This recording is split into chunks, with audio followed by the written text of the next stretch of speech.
يا أيها المزمل قم الليل إلا قليلا نصفه وانقص منه قليلا أو زد عليه ورتل القرآن ترتيلا إنا سنلقي عليك قولا ثقيلا إن ناشئة الليل هي أشد وطئا وأقوم قيلا إن لك في النهار سبحا طويلا واذكر اسم ربك وتبتل إليه تبتيلا رب المشرق والمغرب لا إله إلا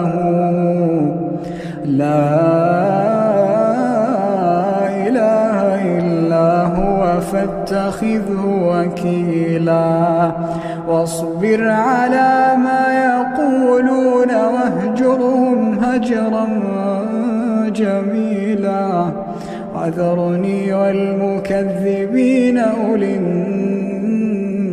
النعمة ومهلهم قليلا وذرني والمكذبين أولي النعمة ومهلهم قليلا إن لدينا أنكالا وجحيما وطعاما ذا غصة وعذابا أليما يوم ترجف الأرض والجبال وكانت الجبال كثيبا مهيلا إنا أرسلنا إليكم رسولا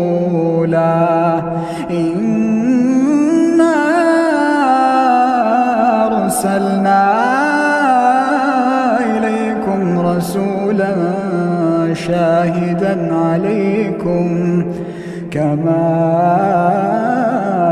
أرسلنا إلى فرعون رسولا فعصى فرعون الرسول فأخذناه أخذا وبيلا فكيف تتقون إن كفرتم يوما يجعل الولدان شيبا السماء منفطر به كان وعده مفعولا إن هذه تذكرة فمن شاء اتخذ إلى ربه سبيلا إن ربك يعلم أنك تقوم أدنى من ثلثي الليل ونصفه وثلثه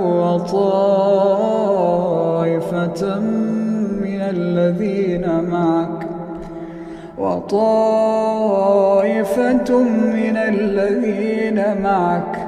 الله يقدر الليل والنهار علم أن لا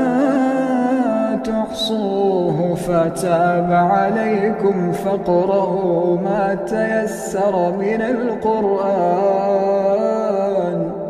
علم أن سيكون منكم مرضى وآخرون يضربون في الأرض يبتغون من فضل الله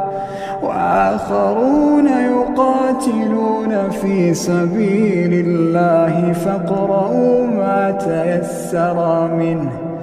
وأقيموا الصلاة وآتوا الزكاة وأقرضوا الله قرضا حسنا وما تقدموا لأنفسكم من خير تجدوه عند الله هو خيرا وأعظم أجرا واستغفروا الله إن الله